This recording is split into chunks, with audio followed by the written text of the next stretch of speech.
ओम शांति। आज 22 जून 2021 की साकार मुरली। आज बाबा ने कहा, मीठे बच्चे, इस दुनिया में निष्काम सेवा केवल एक बाप ही करता है। बाकी तुम जो भी कर्म करते हो उसका फल अवश्य मिलता है। प्रश्न, ड्रामा अनुसार कौन सी बात 100% सर्टेन है जिसकी तुम बच्चों को खुशी है? उत्तर, ड्रामा अनुसार सर्टेन है कि नई राजधानी स्थापन होनी ही है। तुम बच्चों को खुशी है कि श्रीमत पर हम अपने लिए अपनी राजधानी स्थापन कर रहे हैं। इस पुरानी दुनिया का विनाश तो होना ही है। तुम बच्चे जितना पुरुषार्थ करेंगे उतना ऊंच पद प्राप्त होगा।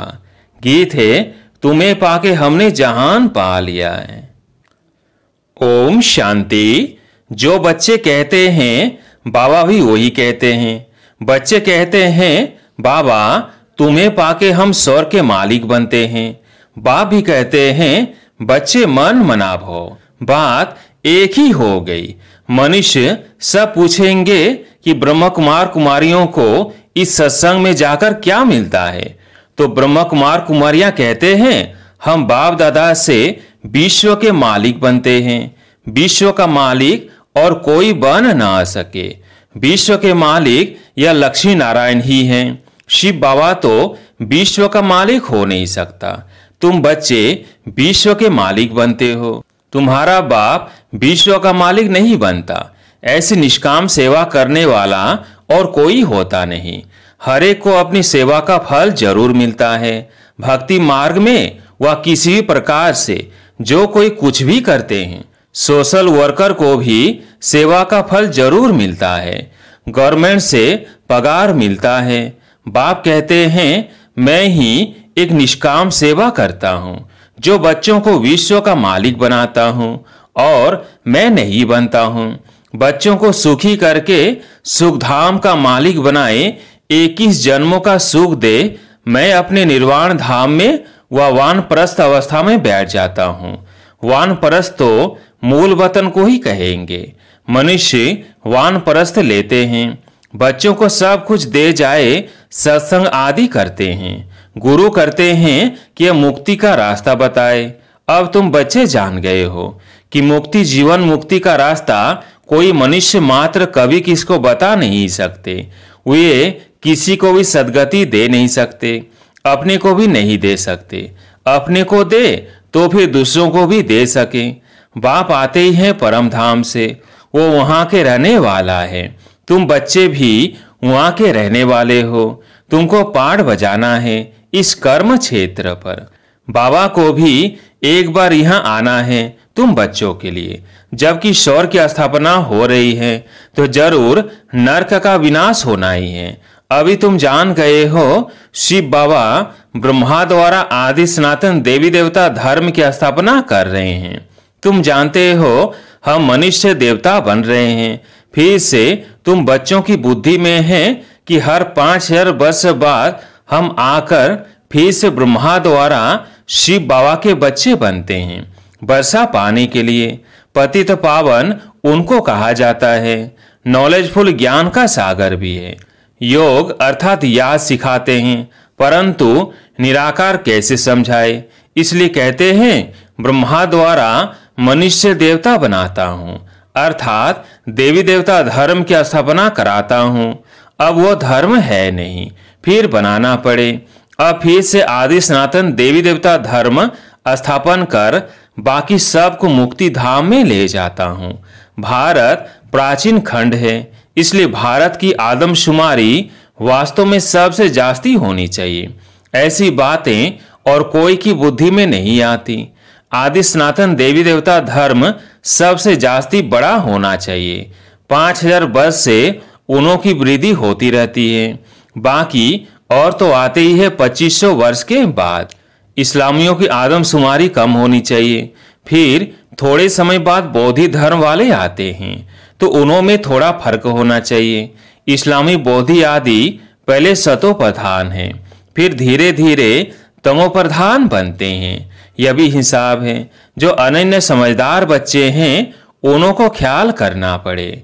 आजकल लिखते हैं चाइनीज सबसे ज्यादा है, परंतु उनको सृष्टि चक्र का ज्ञान तो है नहीं। यह सब राज तुम बच्चों की बुद्धि में है। जो पढ़े लिखे हैं उनको डिटेल में समझाना होता है।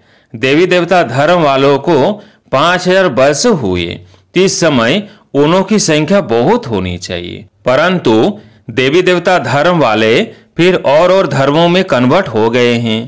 पहले पहले बौद्ध मुसलमान बन गए, फिर बौद्धी भी बहुत बने हैं। यहाँ भी बौद्धी बहुत है, क्रिश्चियन तो बेशुमार है। देवता धर्म का तो नाम ही नहीं है। अगर हम ब्राह्मण धर्म कहें तो भी हिंदुओं की लाइन में डाल देंगे। अभी तुम जानते हो आदि सनातन देवी देवता धर्म स्थापन हो रहा है हम ब्राह्मणों द्वारा श्रीमत पर। यह भी समझ होनी चाहिए। धर्म गाए तो जाते हैं ना। यहाँ के मनुष्य अपने को हिंदू की लाइन में ले आते हैं, कहेंगे हिंदू आर्य धर्म है, सबसे पुराना है। भारतवासी पहले पहले आर्य थे, बहुत धनवान थे, अब अनार्य बन गए हैं। कोई अकल नहीं, जिसको जो आता वो धर्म का नाम रख देते हैं। झाड़ की पिछाड़ी छोटे छोटे पत्ते टाल टालियां निकलते हैं। ने का थोड़ा मान होता है। अभी तुम बच्चे जानते हो कि हम बाबा से स्वर का वर्षा ले रहे हैं, तो ऐसे वर्षा देने वाले बाप को कितना याद करना चाहिए। तुम जितना जास्ती याद करेंगे एक तो वर्षा मिलेगा और तुम पावन बनेंगे। लौकिक बाप से तो धन का वर्षा मिलता है, साथ साथ फिर पतित बनने का भी वर्षा मिलता है। वो लौकिक बाप और वो पारलौकिक बाप, और यह है बीच में अलौकिक बाप। इनको बीच में दोनों तरफ से जोड़ दिया जाता है। शिव बाबा को तो कोई तकलीफ नहीं होती है, इनको कितनी गाली खानी पड़ती है।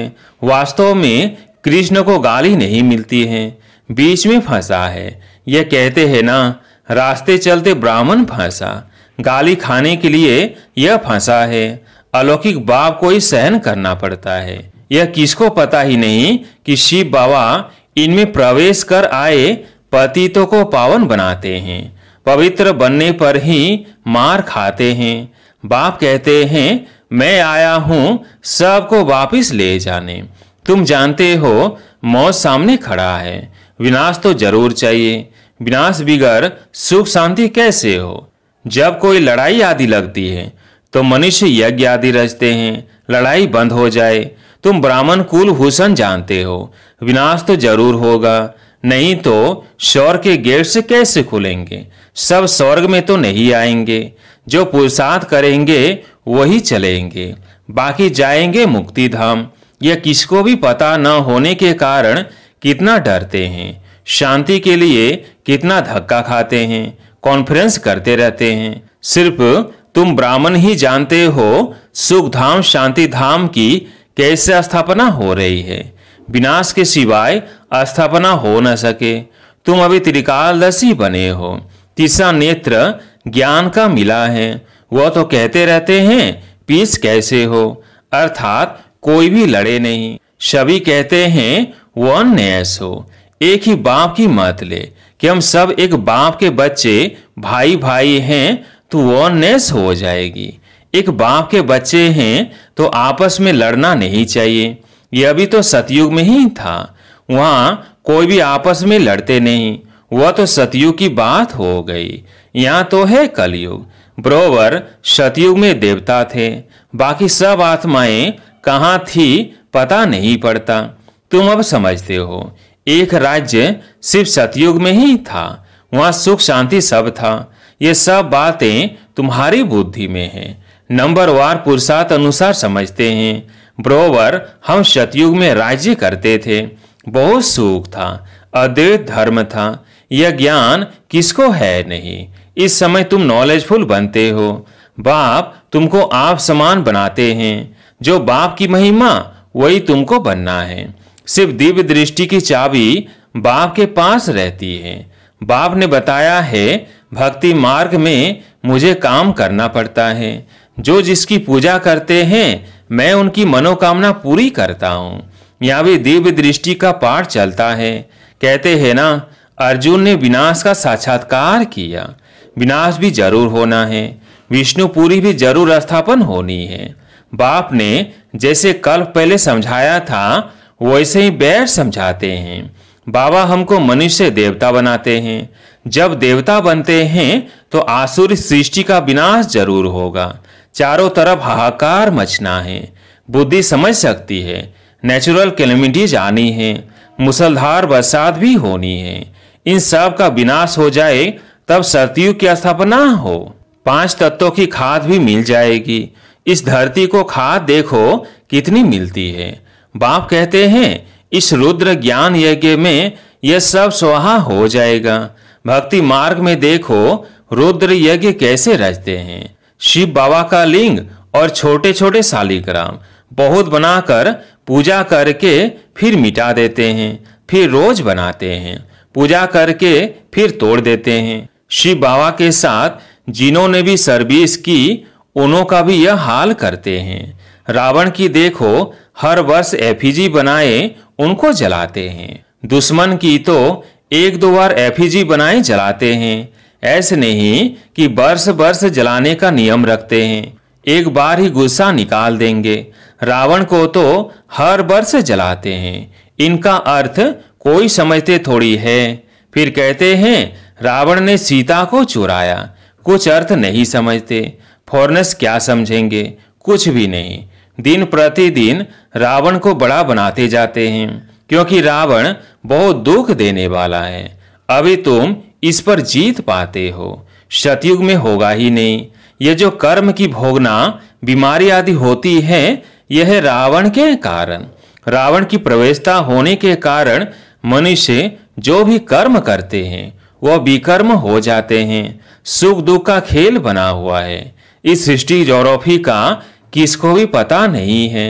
लक्ष्मी नारायण को यह राज्य कैसे मिला किसको पता नहीं। तुम छोटे छोटे बच्चे समझाते हो यह लक्ष्मी नारायण सतयुग में राज्य करते थे। संगम पर यह राजयोग सीख यह पद पाया है। बिड़ला को भी छोटी छोटी बच्चियां जाकर समझाए कि इन्होंने यह राज्य कैसे पाया। अभी तो कलयुग है, इनको सतयुग नहीं कहा जाता। राजाई तो अभी है नहीं। राजाओं का ताज ही उड़ा दिया है। धर्मशास्त्र सिर्फ 4 है।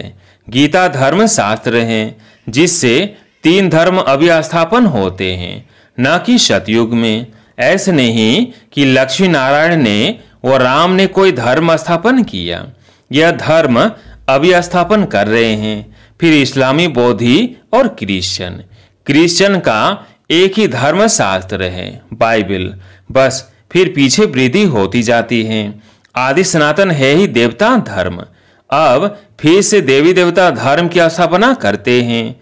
तुम ड्रामा के राज को अच्छी रीति समझ गए हो, खुशी भी रहती है। जबकि तुम बच्चों को 100% सर्टेन है कि हम फिर से अपना राज्य भाग्य स्थापन कर रहे हैं। इसमें लड़ाई आदि की कोई बात ही नहीं। राजधानी स्थापन हो रही है, यह सर्टेन है। As certain as death. तुम जानते हो हम फिर से राज्य भाग्य लेते हैं। कल्प कल्प बाप से वर्षा लेते हैं। जितना पुरुषार्थ करेंगे उतना ऊंच पद पाएंगे। अच्छा, मीठे मीठे शिकिलधे बच्चों प्रति माता पिता बाप दादा का याद प्यार और गुड मॉर्निंग। रूहानी बाप की रूहानी बच्चों को नमस्ते। हम रूहानी बच्चों की रूहानी बाप दादा को याद प्यार गुड मॉर्निंग नमस्ते नमस्ते। धारणा के लिए मुख्य सार। पहला पॉइंट, जो बाप की महिमा है उस महिमा को स्वयं में लाना है। बाप समान महिमा योग्य बनना है। पारलौकिक बाप से पवित्रता का वर्षा लेना है। पवित्र बनने से ही स्वर्ग का वर्षा मिलेगा। दूसरा पॉइंट, श्रीमत पर अपने ही तन मन धन से एक आदि सनातन देवी देवता धर्म की स्थापना करनी है। आज प्यारे मीठे बाबा का वरदान, त्रिकालदर्शी बन व्यर्थ संकल्प व संस्कारों का परिवर्तन करने वाले विश्व कल्याणकारी भव। त्रिकालदर्शी बन व्यर्थ संकल्प व संस्कारों का परिवर्तन करने वाले विश्व कल्याणकारी भव। जब मास्टर त्रिकालदर्शी बन संकल्प को कर्म में लाएंगे तो कोई भी कर्म व्यर्थ नहीं होगा। इस व्यर्थ को बदलकर समर्थ संकल्प और समर्थ कार्य करना, इसको कहते हैं संपूर्ण स्टेज। सिर्फ अपने व्यर्थ संकल्पों व विकर्मों को भस्म नहीं करना है, लेकिन शक्ति रूप बन सारे विश्व के विकर्मों का बोझ हल्का करने व अनेक आत्माओं के व्यर्थ संकल्पों को मिटाने की मशीनरी तेज करो, तब कहेंगे विश्व कल्याणकारी। स्लोगन: नष्टो मोहा बनना है तो सेवा अर्थ स्नेह रखो, स्वार्थ से नहीं। अच्छा, ओम शांति।